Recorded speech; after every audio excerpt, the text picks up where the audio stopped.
glorifions ton nom, éternel notre Dieu. twongeye guha izina ryawe icyubahiro uwiteka imana yacu. Merci pour la bénédiction que tu nous donnes aujourd'hui. wakoze nanone kubw'umugisha wongeye kuduha uyu munsi wa none. Merci pour le salut que nous avons en Christ, ton nom. warakoze mwami imana ikomeye kubw'agakiza twahaye mu izina ry'umwami wacu. Merci Seigneur pour le moment de te réjouir encore urakoze mwami kubw'aka kanya ko kongera kutunezererwa par les offrandes de nos corps ubwo unezererwa ibitambo by'imibiri yacu et de nos cœurs. n'imitima yacu. Sois avec nous Seigneur pendant ce moment de la parole. ubane natwe wera we mu gihe cy'ijambo ryawe, Au nom de Jésus-Christ. ni mu izina rya Yesu Kristo, Amen. amen. Nous proposons la parole de Dieu en Exode 10, versets 8 à 11. Reka dusome ibyanditswe ni mu Kuva igice cya 10 umurongo wa 8 kugeza ku wa 11. kandi abagaragu bawe bose bazamanuka bansange bamfukamire bambwire bati va mu gihugu ujyana abantu bose bagukurikiye, ubwo nibwo nzagenda. ava kuri Farawo arakaye cyane. Uwiteka abwira Mose ati Farawo ntazabumvira kugira ngo ibitangaza byanjye bigwirire mu gihugu cya Egiputa. Nuko Mose na Aroni bakorera ibyo bitangaza byose imbere ya Farawo. Uwiteka anangira umutima wa Farawo, ntiyareka Abisirayeli bagenda ngo bave mu gihugu cye. Nous allons à 8, 24, 25, même livre d'Exode. Igice cya 8 umurongo wa 24 na 25. Farawo aramubwira ati ndabareka mugende mutambirire Uwiteka imana yanyu mu butayu, icyakora ntimuzajye kure cyane, nimunsabire. Mose aramubwira ati dore ndava imbere yawe nsohoke, nsaba Uwiteka ngo amarumbo y'ibihugu ejo azave kuri Farawo no ku bagaragu be no ku bantu be, ariko yo kongera kuriganya ntareke ubwoko bwacu bugenda bugatambira Uwiteka ibitambo. Nous lisons 8 toujours, 21, 22. turasoma noneho umurongo wa 21 na 22. Farawo ahamagaza Mose na Aroni arababwira ati nimugende mu ntambirire imana yanyu ibitambo muri iki gihugu. Mose aramusubiza ati si byiza ko dukora dutyo, kuko twaba dutambiye Uwiteka imana yacu ibyo abanyegiputa bazira kwica. Twatambira mu maso y'abanyegiputa ibyo bazira kwica, ntibatwicishe amabuye. Amen. Amen. Nous sommes devant ce message de sortie d'Égypte. Aha turi mu butumwa aho ubwoko bw'Imana bwenda gusohoka muri Egiputa. Nous sommes dans le contexte vraiment de délivrance. Turi ahantu hinjiye ibwina mu kubohoka. La fois passée, j'ai montré la colère des ancêtres. Ubushize naberetse uburakari abasogokuruza bagira, Comment ils tirent et ils ramènent là où vous avez commencé la vie. uburyo igihe cyose bakurura bishyira bashaka gusubiza umuntu inyuma. Et la fois passée, j'ai montré l'importance de la prière individuelle. Kandi nanaberetse uburyo gusenga umuntu ari wenyine ari iby'ingenzi. Aujourd'hui, c'est la suite. Uyu munsi turakomeza. Je voulais vous montrer les 3 différentes prisons dans lesquelles les âmes humaines sont mises. Nashakaga kubereka gereza cyangwa se ahantu hatatu ubugingo bw'abantu buboherwa. En fait, des fois, vous avez des rêves de petites maisons à hutte à l'intérieur. Rimwe na rimwe hari igihe usanga ugira inzozi zizamo utuzu duto tutururi ahantu mu cyaro. Évidemment, ce n'est pas l'image de ce que tu as vu avant. Ce n'est pas ça. Icyo gihe ntabwo ari ishusho y'ibyo wigeze kubona. Souvent, c'est là que tu es, même pour le moment. Akenshi niho uba uri n'uyu munsi, niho uba uboheye.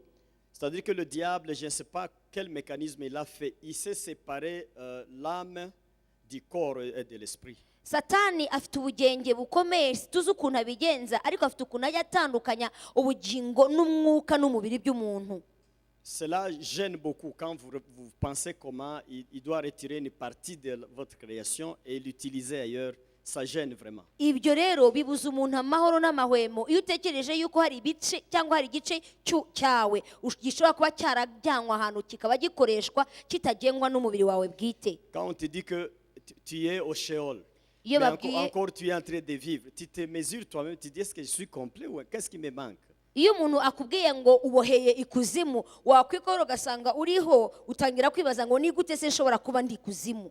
Comment je suis là et encore je continue à vivre? Ukibaza uti se ni gute ndi muzima nkaba ndi na hariya. Ce sont là des questions qu'on se pose. Ni ibibazo abantu bazi. Et des fois on dit ben, je suis intelligent, mais comment je n'ai pas mon âme avec moi? Noneho umuntu akanibwira ati se ko n'ubu ubwenge bwanjye mbufite bwose numva ndi mutaraga ni gute ntafite ubugingo.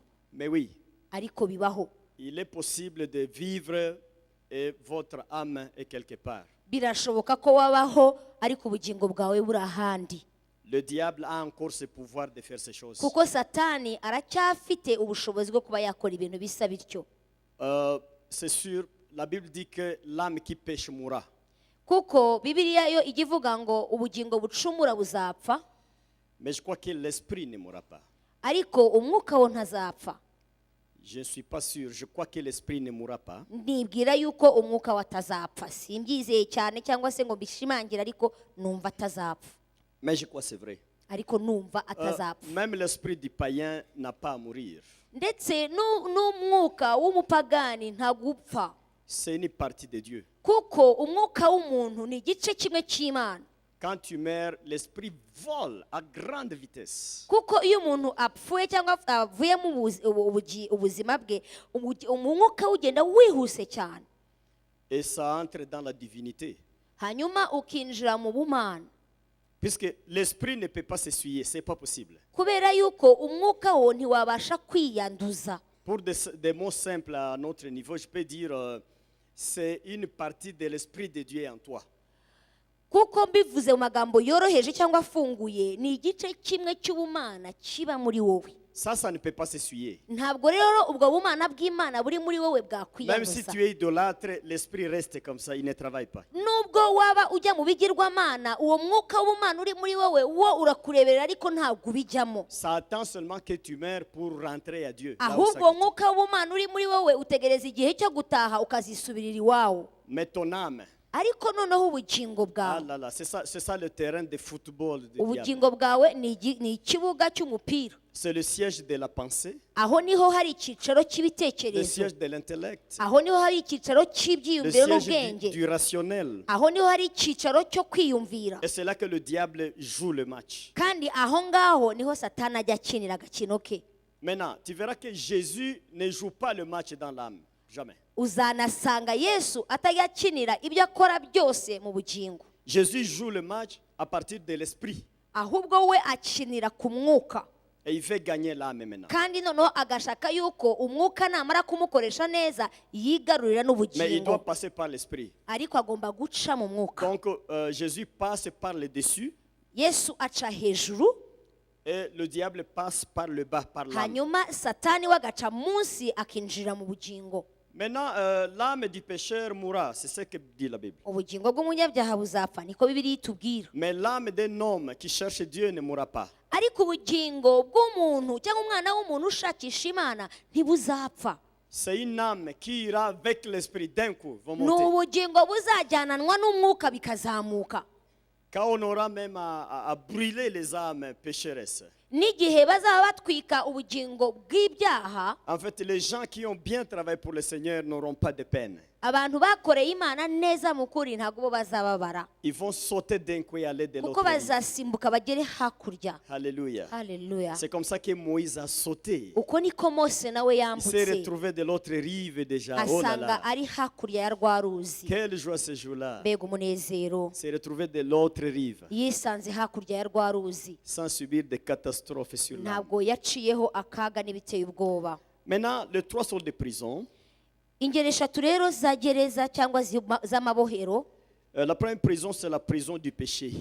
Icya mbere ni ukubohwa n'icyaha. C'est-à-dire là au Sheol, tel que j'explique toujours, Aha ikuzimu nk'uko akunda kubivuga, Je vous ai dit qu'il y a beaucoup d'avenues, beaucoup de districts, donc il y a une grande organisation administrative. nababwiye yuko hari imihanda minini hakabaho n'utuyira hakabaho n'uburyo hategetswe kandi hafite ubuyobozi bwaho buhagenga Et chaque famille a son entité. kandi buri muryango ugira itsinda ryawo ndetse n'ubutware bwawo Là, c'est trop grand. aho ni hanini cyane C'est trop grand. ni L'espace est hanini vraiment grand. kuko isanzuye ni rinini cyane Alors, chaque famille est bien installée là. ugasanga rero buri muryango uguwe neza aho Et comme nous sommes ici, c'est que nous avons des gens là-bas, puisque c'est bien eux qui nous ont précédés. sur la ariko uko terre. turi ahangaha ni uko dufite abantu bari hariya kuko nibo batubanjirije Alors, ce qui nous gêne, et toi et moi, c'est qu'il y a des maisons pour les gens qui vivent encore dans ce monde, mais ils sont logés dans des huttes là-bas. ikitugora twebwe rero abakiri ahangaha ku isi ni uko dutuye hano ariko dufite n'andi mazu dukodesha twiberamo hariya Donc ton âme est logée dans une maisonnette là-bas. ugasanga ubugingo bwawe bucumbikiwe ahantu mu kazu Et pourquoi ils amènent l'âme comme ça? kubera iki batwara ubwo bugingo En fait, ils profitent seulement des accusations. Quand tu pêches, on prend ton âme, tu deviens prisonnier. bo icyo bareba barekereza igihe cyose habaye icyaha wakora icyaha bagatwara ubugingo bwawe bakabujyana hariya Chaque péché veut dire une condamnation.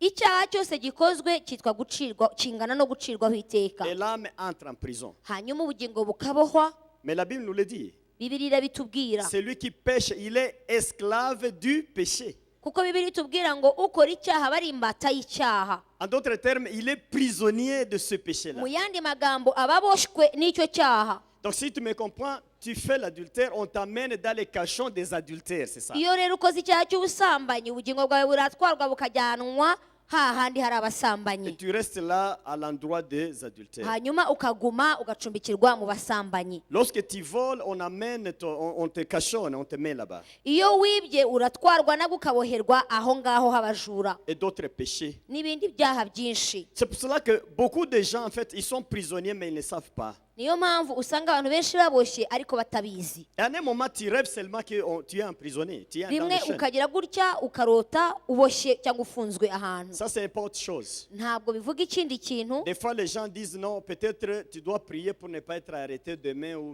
mis en prison, mais en fait, c'est une prison de là que tu vois. Dans le hari rêve. igihe ubibwira umuntu cyangwa ukabiganira n'umuntu akakubwira ati ni imana yagaragaje ikimenyetso cy'uko ushobora kuba ugiye gufungwa none reka tuvaneho icyo gifungo ariko siko biri ahubwo hari ahantu uboheye La capacité de rêve, hein, uburyo urota en fait, Dieu a mis ça dans l'homme depuis la création. imana yabiremanye n'umuntu C'est pour t'expliquer les choses qui sont là aujourd'hui, qui étaient et qui viendront. C'est ça le rôle inzozi de rêve. rero zibereyeho kugira ngo zisobanure ibintu byabayeho biriho ndetse n'ibizaza À un moment, ton âme hein, peut voir les choses la nuit. hari igihe ubugingo bwawe rero bubona ibintu nijoro Évidemment, il ne faut pas négliger le domaine des rêves, c'est important. ntihakagire umuntu wirengagiza cyangwa ukinisha iby'inzozi Quand on faisait des recherches les années passées, on a trouvé des chercheurs qui disaient, les blancs, en fait, les rêves, non, c'est la fatigue, ce sont des soucis, ce sont des stress.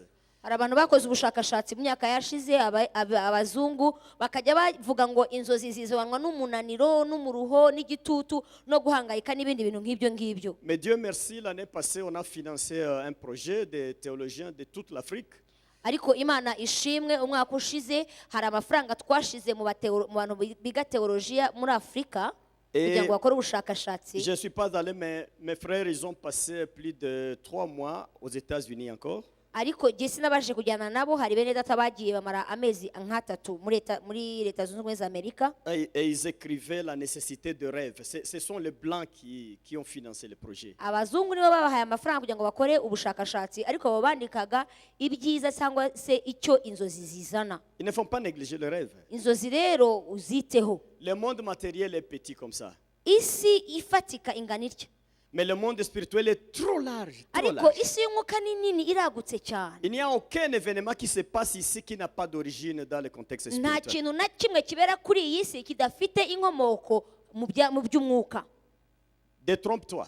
ntukibeshye Même le fait même de se cogner sur une pierre, no gusitara ubwabyo c'est prévu toujours. hari ahantu biteganyijwe C'est prévu. birateganyijwe Je disais à certaines personnes, hari abantu nigeze mbwira tu ne peux pas aimer une fille en route. ntabwo wakundira umukobwa mu muhanda si tes ancêtres ne te demandent pas de le faire. basogokuruza bawe atari bo bagusabye kubikora. Et la fille ne peut pas t'accepter si les ancêtres ne cèdent pas. kandi n'uwo mukobwa ntiyakwemerera basogokuruza batabyemeye. Tu ne peux pas forniquer si les ancêtres ne te poussent pas à le faire. ntabwo wasambana basogokuruza bataguteze umuntu.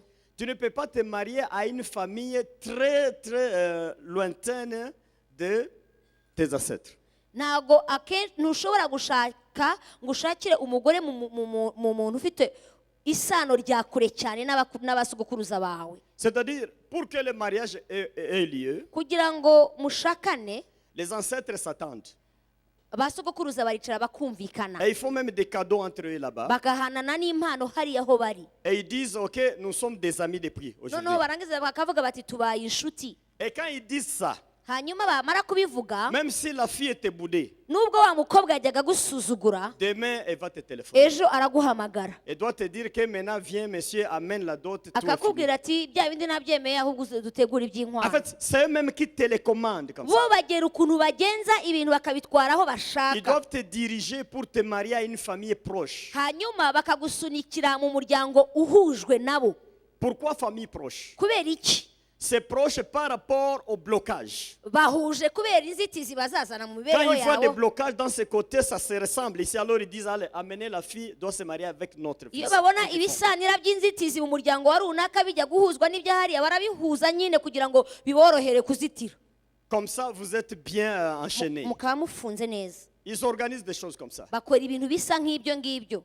Je ne voulais pas faire ce témoignage aujourd'hui, ntabwo nashaka kubibabwira uyu munsi puisqu'au ciel, on m'a expliqué tout ça, comment les choses se passent. kubera yuko ijuru niryo ryansobanuriye ibi bintu ukuntu bigenda Il byose. calcule des numéros et puis il peut t'envoyer maintenant. noneho bafata imibare bakayihuza bakaba bakoherereza iyo mibare. C'est comme le numéro de plaque. bikamera nk'uko batanga plaque. Donc, numéro tel doit se marier à numéro tel. Ils bakajya font des bavuga jeux ngo comme ça. umuntu ufite plaque runaka azashakana na plaque runaka. Et là, tu n'échappes pas. wowe kandi aho ntuhacika. Non, tu n'échappes pas. ntabwo uhacika. On doit t'amener chez les ugomba garçons. Là. kuzazaho. Même forniquer. ushobora no gusambana Tu gusa. ne peux pas réussir à forniquer avec une fille si ils n'ont pas préparé ça. ntabwo wazahura n'umuntu kugira ngo abe umusambane wawe ahatari ahantu bipangiye. C'est-à-dire, ils planifient ça avant. bo barabipanga mbere, Alors, ils viennent te négocier. hanyuma bakazaza wowe kukoshya. Et ils ont déjà préparé la fille. baramaze gutegura umukobwa, Il est déjà préparé. arateguye ahantu. Mais ici, je vois la contradiction entre la science et toujours avec la hari spiritualité. igihe rero nsanga hari ibintu bihabanye cyane mu by'ubumenyi n'iby'umwuka. Dans la science, on appelle quelque chose coup de foudre. mu by'ubumenyi baravuga ngo umuntu yarashwe. Donc, vous marchez en ville, ukaba urimo ugenda n'umukobwa vous frappez les yeux sur une femme. ukareba umukobwa La femme aussi vous regarde comme nawe ça. akakureba Et tu sens pou. ugahita wumva arakurashe, Elle aussi sent pou. nawe akumva ikindi, Et toi et elle, vous regardez nawe comme ça. mwese mukubika amaso. La science dit quoi? ubumenyi rero icyo buvuga, La science dit que c'est le coup de foudre. buvuga yuko umuntu yarashwe. Le coup de foudre. yarashwe Elle pouvait être votre femme. byashobokaga yuko yakubera, Mais ça n'a pas allé. ariko ntibyakunda. Vous êtes vu en retard. wowe waje utinze.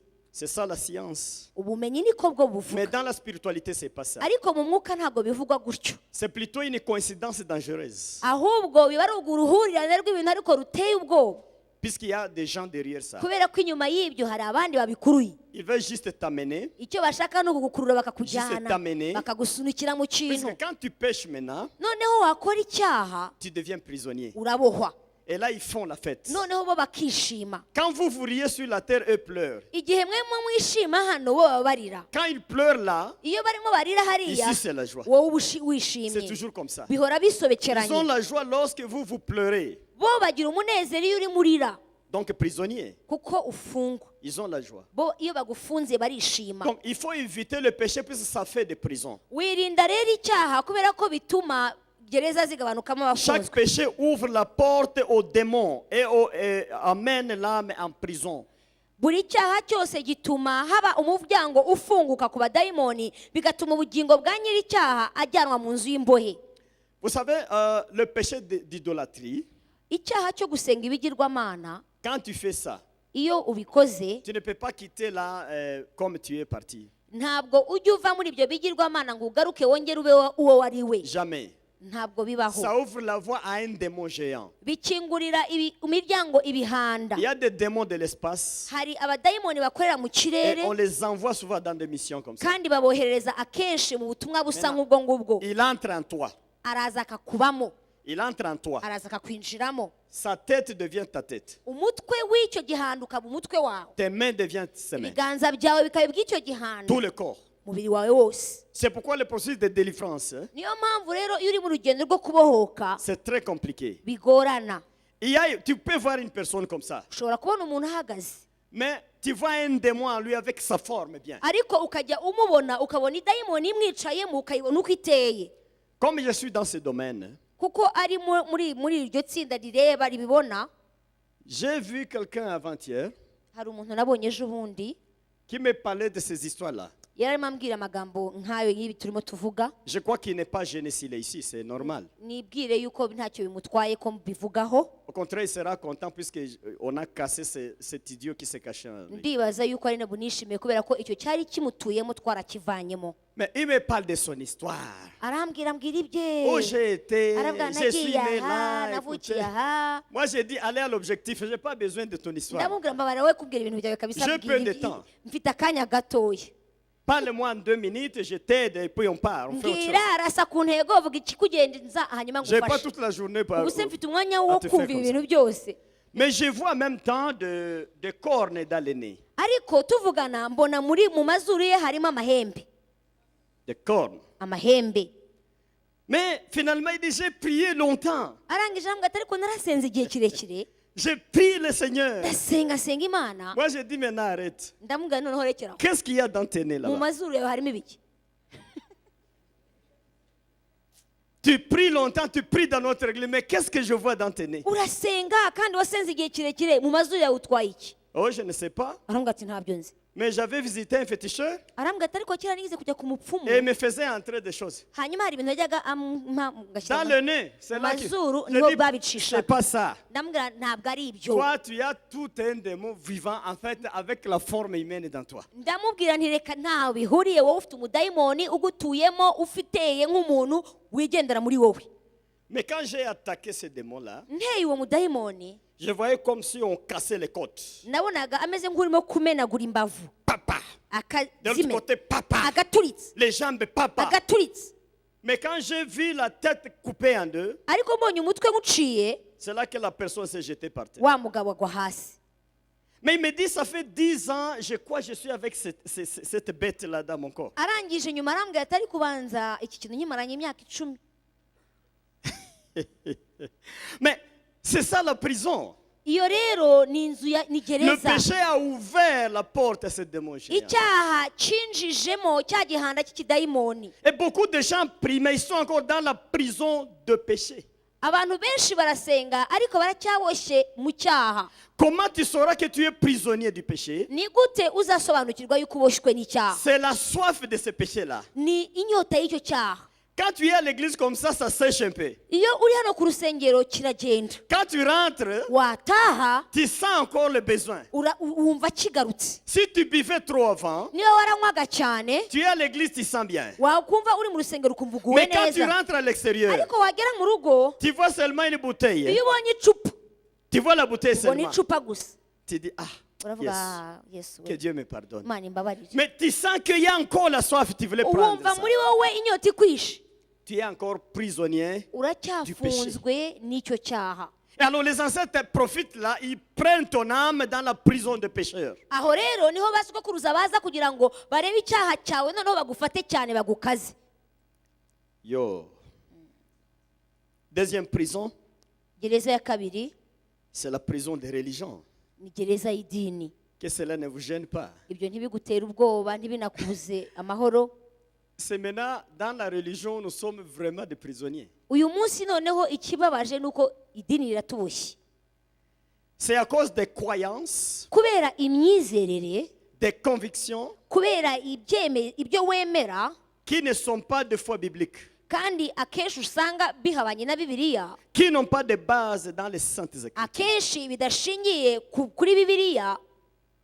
Les ancêtres ne refusent pas que tu sois religieux. Jamais. ntabwo abasogokuruza bajya bangira umuntu ko Au ahinduka contraire, ils prennent umunyedini ton âme et ils mettent dans la prison de religion. ahubwo icyo bajya bagukorera baragufata bagafata ubugingo bwawe bakabujyana muri gereza y'idini Comme ça, tu es esclave de la loi. hanyuma noneho ukibera imbata y'itegeko Esclave de la loi seulement. ukaba imbata Nous, dans notre y'itegeko église, on n'accepte pas ça. ukavuga mu rusengero rwacu ibi ntitubyemera Nous, dans notre église, ça, on ne fait pas. ibi ngibi mu rusengero rwacu ntitubikora Ça n'a pas de sens. ibyo ntabwo bifite icyerekezo Si tu peux dire Jésus ne veut pas ça, ah, ok. Plus ou iyaba moins. wari uvuze ngo yesu ibi ntabishaka Les prisonniers de religion. ubwo ni ugufungwa no kubohwa n'idini Dans les pharisiens, il y avait d'autres sectes. mu bafarisayo bagiraga noneho n'utundi duce tw'inzaduka Un marchait en fermant les yeux, en regardant par terre comme ça. bajyaga bagenda bafunze amaso bareba hasi Même dans l'unification, il arrive, il fait comme ça toujours. akagera no mu nzira aho zihurira Elle ne levait pas les yeux comme ça. Comme nous ntazamure voyons. amaso ngo yigize amaso hejuru Mais il s'est justifié. yarangiza akisobanura Il disait que nous, quand nous allons comme ça, akavuga ngo iyo tugiye tureba imbere nous évitons les belles figures iyo tureba imbere tuba dushaka gukwepa amasura meza qui peuvent nous envoûter. ayo masura meza ashobora kutureshya Et ils étaient comme ça. bagahora bubatse umutwe Mais je sais, un jour, Jésus les a prêchés. noneho rimwe yesu arabatega Jésus dit, arababwira ngo attention aux levains. ngo mwitondere umusemburo Mais on vous a dit quoi? bababwiye ngo iki Ne faites pas l'adultère. ngo ntimuzasambane Mais moi, je vous dis, ariko nongeye ndababwiza ukuri quiconque regarde une femme en la convoitant ngo iyo urebye umugore ukamwifuza a déjà commis le péché. uba wamaze gukora icyaha Mais on peut faire l'exégèse de ce verset-là. uwo murongo dushobora kuwukora isesengura Pourquoi Jésus parle de ça? kuki yesu avuze kuri byo Moi, je crois Jésus voulait libérer ces gens de ce joug-là de la loi. nuko yesu yashakaga kubohora abo bantu kugira ngo bave mu ngoyi z'iryo tegeko ry'idini Pour dire, même si tu ne regardes pas par terre, akavuga ngo wenda niyo wagenda utareba hasi tu peux regarder les figures. ushobora kureba amasura Mais si y'abantu tu n'as pas d'envie, ariko mu mutima wawe nutifuza tu n'as pas de problème. nta kibazo uzaba ufite C'est ça qu'il voulait enseigner à ces gens. nibyo yashaka kwigisha abo Mais ces gens, bantu qu'est-ce qu'ils faisaient? hanyuma bo icyo bakoraga rero Quand ils voient 18 heures comme ça, yabonaga saa 12 zigeze 19 heures, nimugoroba maintenant ils lèvent les têtes. akazamura umutwe Ils appellent les garçons du quartier. agahamagara abana bo mu gace Mais petit, akababwira peti quand je me promenais là, j'ai vu une femme qui igihe passe nagendaga comme ça. nabonye umugore aca hari Est-ce que tu connais chez elle? ese wabura Indique-moi. wanyoboye Donc la nuit, les têtes se lèvent. ku manywa bakareba nijoro Les jours, bakareba les têtes hanyuma nijoro ku manywa bakubika umutwe hypocrites. ni uburyarya Alors ils allaient. bakagenda bagakomanga C'est qui? uga ninde C'est moi le maître de la loi. ni jyewe umwigisha w'amategeko Ouvre la porte. nkingurira Madame, on m'a dit que tu es veuve et tu n'as pas de mari. bambwiye ngo uri umupfakazi Et il commence à faire des péchés. agatangira gukora Mais ibyaha la journée, non, ku pire comme ça. manywa Pire. akagenda atyo En fait, regarde un peu l'exemple des gens religieux. urebe noneho rero abantu b'abanyedini En fait, qui sont dans la prison de la loi. barafunze n'itegeko La loi dit qu'il faut aller comme ça toute itegeko rivuga ari la ukugenda journée. wubitse umutwe wubitse umutwe Prisonnier, prisonnier, ukabohwa prisonnier. ukabohwa ukabohwa Les ancêtres n'ont jamais refusé que tu chantes à l'église. Jamais. Ils ne sont pas contre. ntabwo basogokuruza bazakubuza kuririmba ku rusengero Ils ne refusent pas que tu prêches les gens. nta Jamais. nubwo bazanga yuko uvuga ubutumwa bwiza Ils ne refusent pas que tu te mêles au groupe de gens qui prient. nta nubwo bazanga yuko uba mu itsinda ry'abantu basenga Ils font d'adoration aussi. bararamya nabo Mais pour le diable. ariko maintenant. bakaramya Ils n'ont satani plus la chance d'adorer le Dieu. kuko le nta Tout-Puissant. mahirwe bagifite yo kuramya imana Quand ils nzima adorent là, ils adorent le diable. iyo ma bo chère. barimo baramya baba baramya Ils satani chantent aussi. bararirimba Ils prient aussi. barasenga nabo Rien dans les activités de l'église qui peut le perturber. nta Va murimo n'umwe ukorerwa mu nzu y'imana ushobora kubabuza tout. amahoro Ils te laissent faire. barakureka ukabijyamo Toi fais. genda ubikore Mais tu restes prisonnier ariko de nos uri lois. imbohe yacu Je me rappelle un jour Mahomet dans l'histoire. ndibuka mu mateka ya muhamedi Mahomet, on l'a amené un jour, il quittait ses expéditions. yari avuye mu ngendo ze On a amené une femme. bazana umugore On a dit, prophète, baravuga muhanuzi nous amenons une femme ici tuzanye umugore hano qui vient de forniquer. kandi amaze gusambana Maintenant, la voici. none dore nguyu Mon mère dit, mais pourquoi vous me fatiguez? arabwira kuki mundushya Moi-même, je suis fatigué par mes expéditions. Vous m'amenez encore la fatigue. none ndarushye mvuye mu ngendo nyinshi none munzaniye ibindushya Que dit la loi?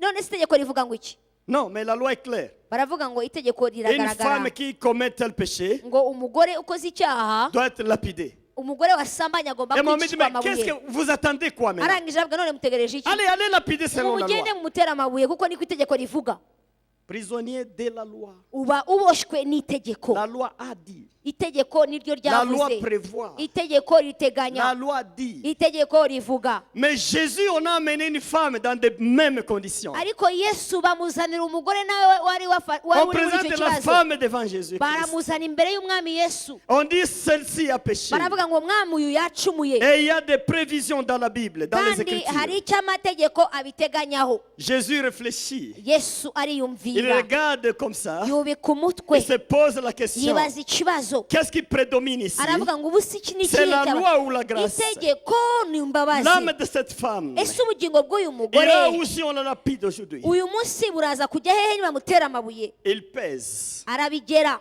Il dit non, aravuga oya non. oya C'est la vie de la femme. aravuga ngo ubuzima bw'uyu mugore Il nibwo regarde bw'ingenzi les accusateurs. areba abamuregaga bose Qui parmi vous aravuga ngo ninde muri mwe n'a pas de péché? udafite icyaha Qui parmi vous, ninde muri mwe vous religieux, mwebwe qui parmi vous, mw'abanyedini mwe ninde muri mwe quand ils voyaient qu'il avait des paroles choquantes qui touchaient leur cœur, babonye yuko arimo ababwira amagambo abatera icyuma muri bo ils ont fui. barahunga La femme est restée comme wa là. mugore asigaraho Et Jésus dit, toi femme, viens, yesu aramubwira ati mugore ne pêche plus. ntuzongere gukora Le icyaha salut est avec toi aujourd'hui. agakiza kagujeho Jésus n'applique pas la loi yesu ntabwo akora iby'amategeko pour perdre les gens. kugira ngo abantu be Jésus, ce ababure n'est pas un homme religieux. ntabwo yesu ari umunyedini Jésus, c'est un homme du Saint-Esprit. yesu ni umugabo w'umwuka wera Jésus, c'est un homme de grâce plein yesu ni d'amour. umugabo Il vient juste pour sauver l'humanité. azaje gukiza amahanga Si vous êtes derrière Jésus, iyo ugenda inyuma ya yesu ne soyez pas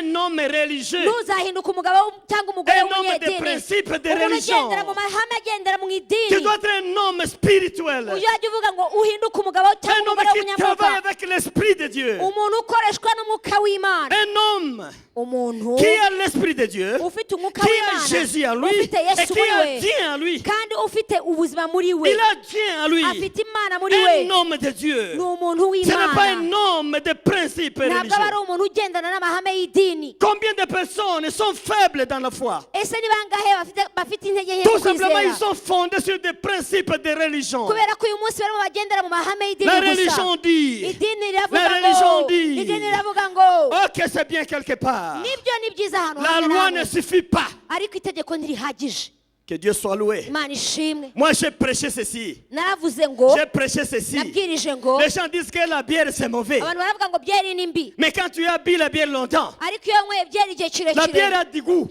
byeri ihinduka igira icyanga Ça a du goût. ihinduka igira On dit que icyanga l'adultère, c'est mauvais. baravuga ngo icyaha cy'ubusambanyi ni kibi Évidemment. nibyo Mais les femmes, c'est bien de les suivre. ariko abagore barabikurikira C'est seulement quand tu es plongé en Jésus-Christ ni gusa iyo umaze kwibira muri yesu kirisito que tu trouves ce qui était bon avant devient usanga une bya nausée. bindi byari byiza bihindutse bibi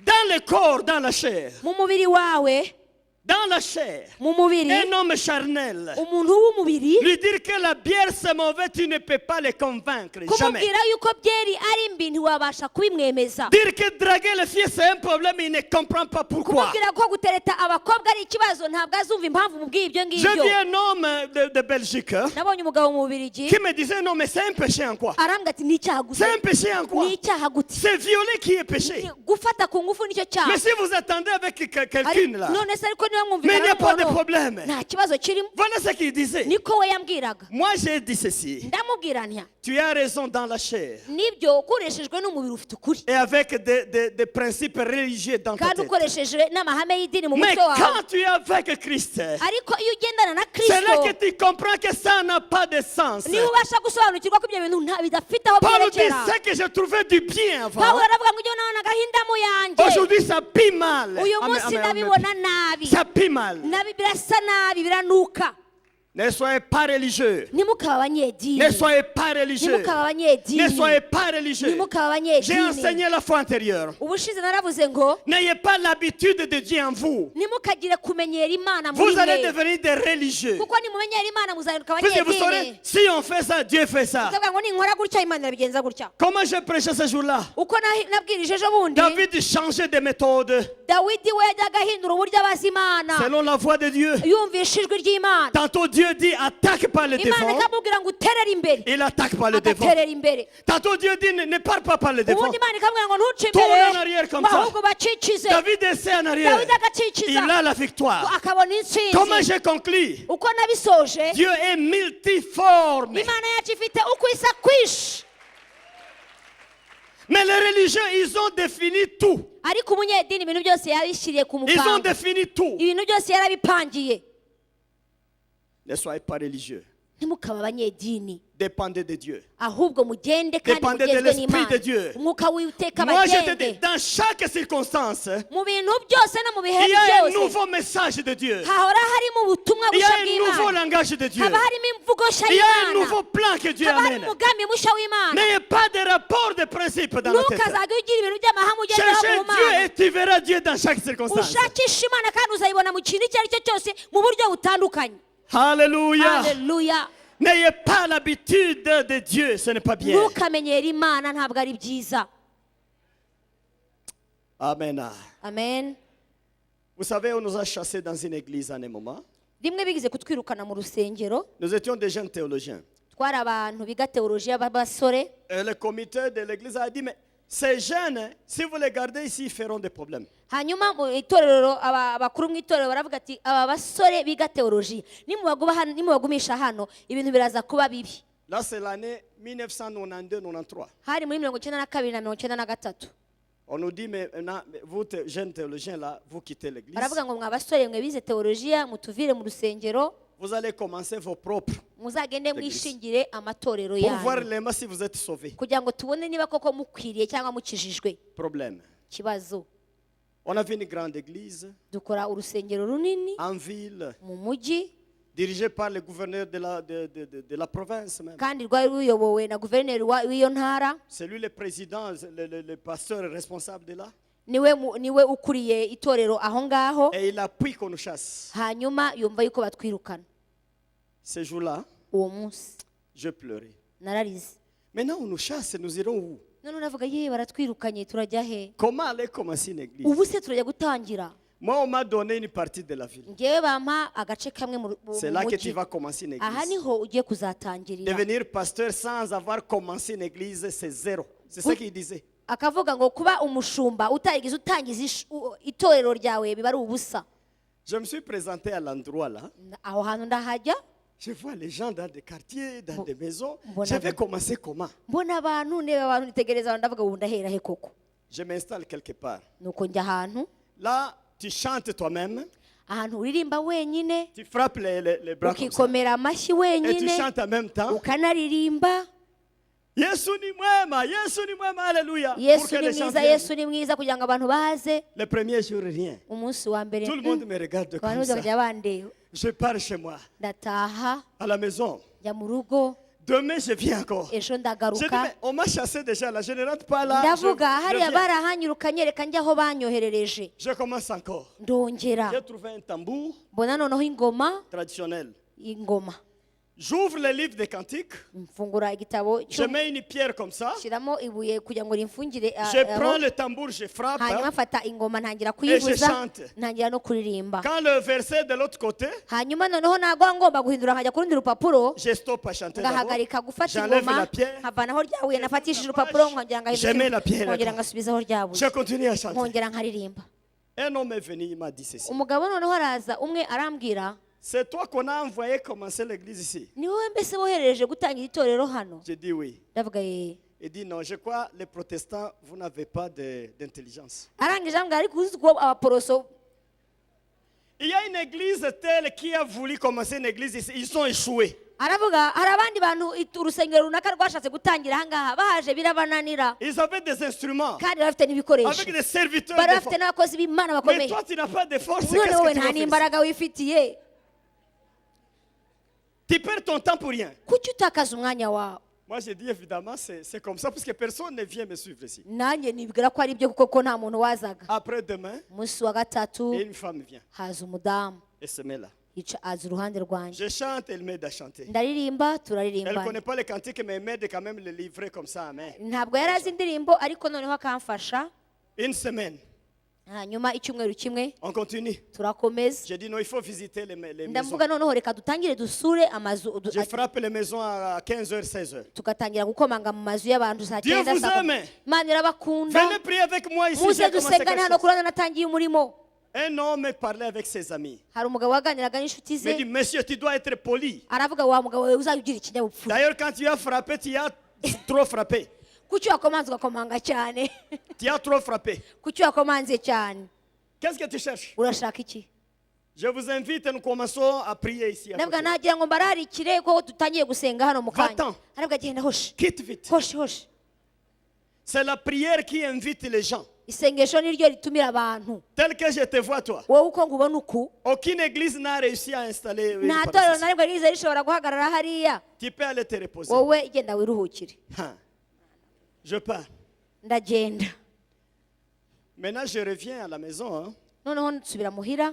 J'ai dit, je dois commencer à prier comme je ne priais pas avant. noneho ndavuga reka ntangire nsenge njye nsenga kurusha uko najyaga nsenga. J'ai prié, ndasenga j'ai prié. ndasenga. Le Seigneur est apparu à moi. umwami arangenderera Il m'a parlé. aranganiriza Il m'a dit ceci. arambwira ngo Là, il n'y a pas d'église. aravuga ngo hariya nta rusengero ruhari, Il y a un esprit mauvais qui est là. ahubwo hari umwuka mubi niwo uhari, Et il y a un féticheur là en bas. kandi munsi yaho hari umupfumu. Cet endroit est en otage. aha hantu hafashwe bunyago. Commence par briser cet esprit-là. genda utangire umenagura uwo mwuka. J'ai fait des prières sur 2 semaines. ndasenga mu gihe cy'ibyumweru bibiri, Après, je suis allé là. hanyuma nsubirayo J'ai prié toute la nuit dans une petite maison là. nsengera aho ijoro ryose mu kazu kari aho.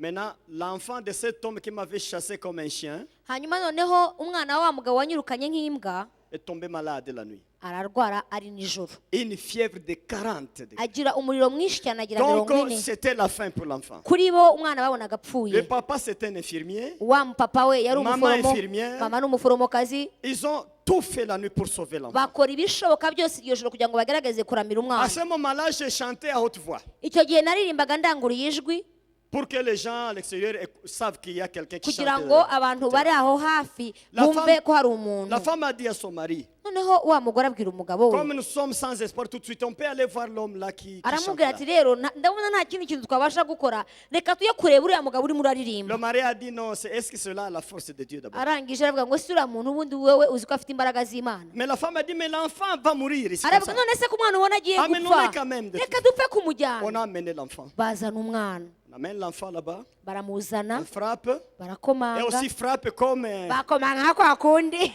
quand je les vois, je dis, mbabonye mais pourquoi vous frappez comme ça ici? ndabaga ko mukomanga cyane. Qu'est-ce qu'il y a? ni iki? Ils disent, non, l'enfant est partant maintenant. baravuga umwana wacu ararembye, L'enfant doit mourir comme ça. umwana agiye gupfa. Je dis, amène l'enfant. ndababwira nimuzane J'ai mis ntacyo. l'enfant comme ça dans umwana ndamukikira sur mes cuisses. ndamukikira J'ai invoqué la présence de Dieu. mpamagara kubaho kw'Imana, J'ai prié Dieu. ndasenga J'ai Imana, demandé la grâce de nsaba Dieu. ubuntu bw'Imana. Et pendant 30 minutes, mu gihe cy'iminota 30 je les ai remis la fillette. mbasubiza J'ai umwana, dit, allez à la maison. ndababwira nimutahe. Fini la fièvre. umuriro uragenda. Le matin, mu gitondo l'homme est venu. wa mugabo araza Il a demandé pardon. ansaba imbabazi.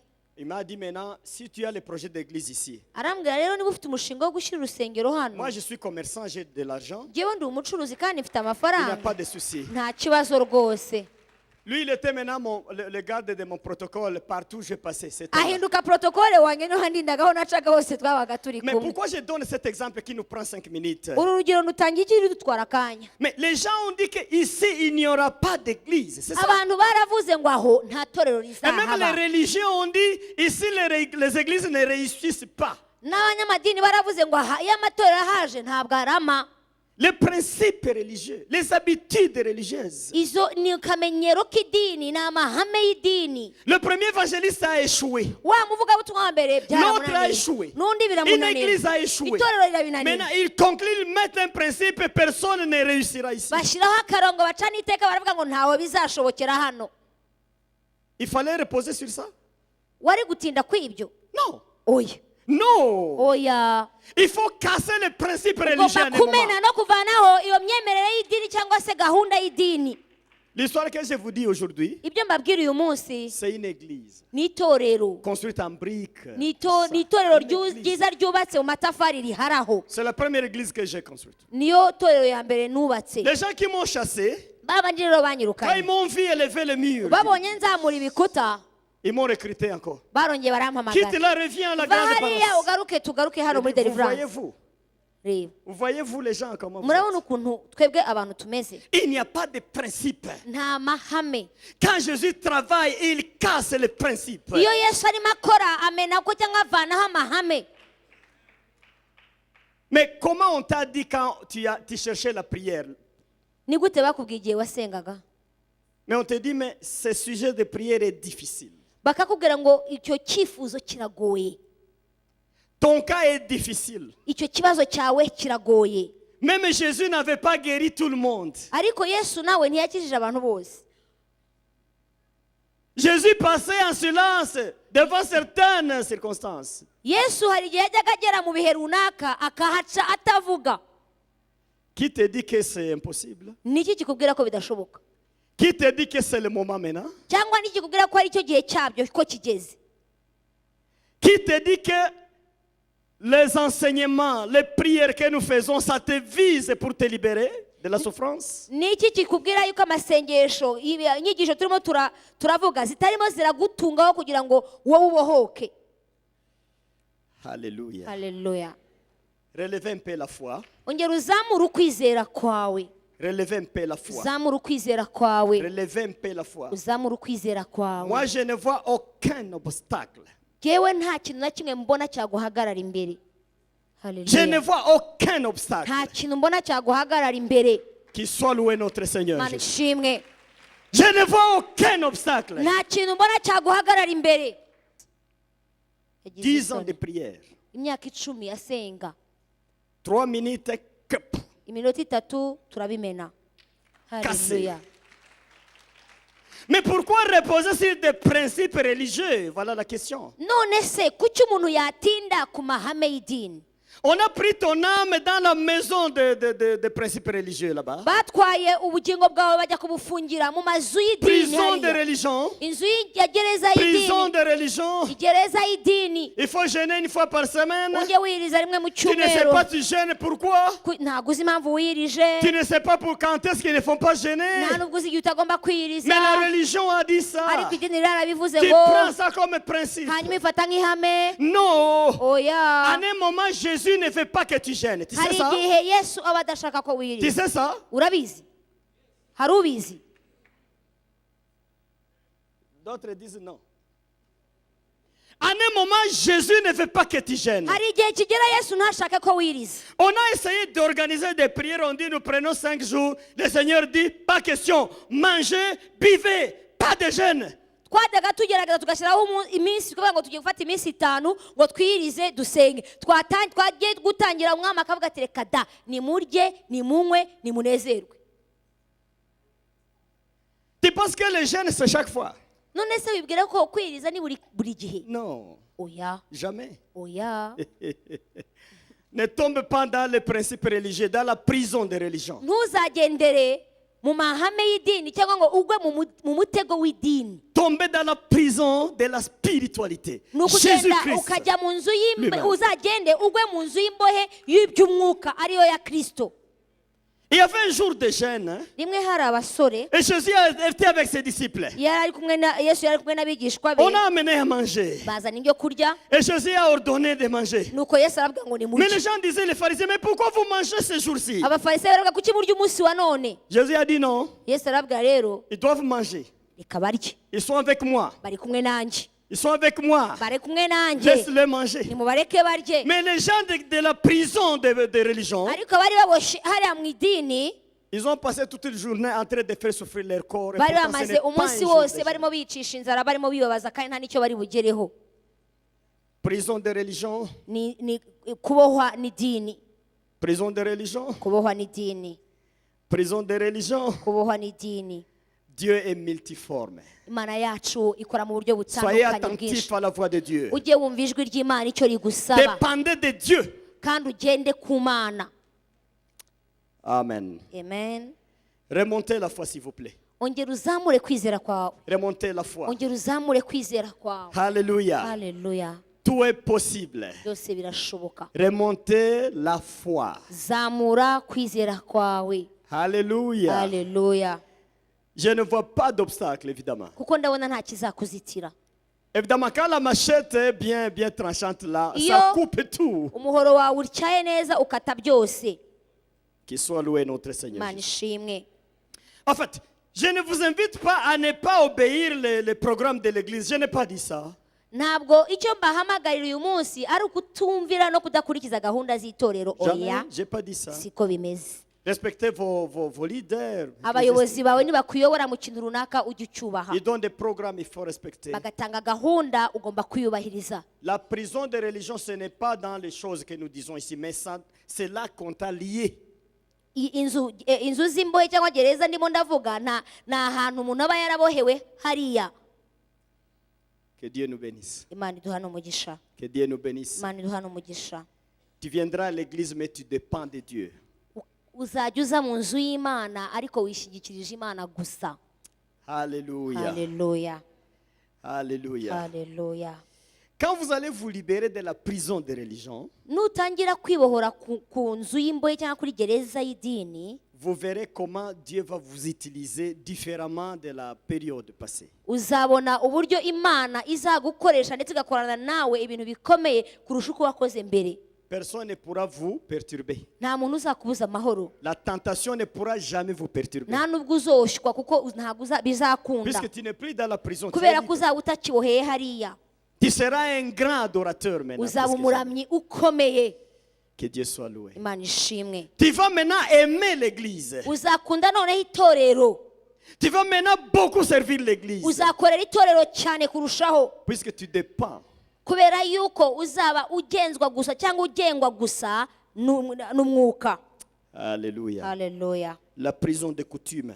hanyuma hakazaho noneho gereza y'imico Là maintenant, n'imigenzo c'est là qu'il y a beaucoup de candidats qui sont dans la prison de coutume. aho rero noneho hari imbaga y'abantu bafunzwe baboshywe n'imico n'imigenzo Les habitudes familiales. imigenzo yo mu Quand ton muryango âme est là, iyo rero ufungiwe aho tu seras toujours un homme de coutume, là, un homme de coutume, de pratiques coutumières. uhora mu mico uhora mu migenzo Et là, c'est difficile. Hein? aho haranagoye Moi, je dois vous enseigner la parole telle que la Bible dit. yewe nzajya mbigisha uko ijambo ribivuga Les liens de famille, hein, kubohwa mu muryango c'est plus difficile. nicyo kintu kigoye C'est plus difficile.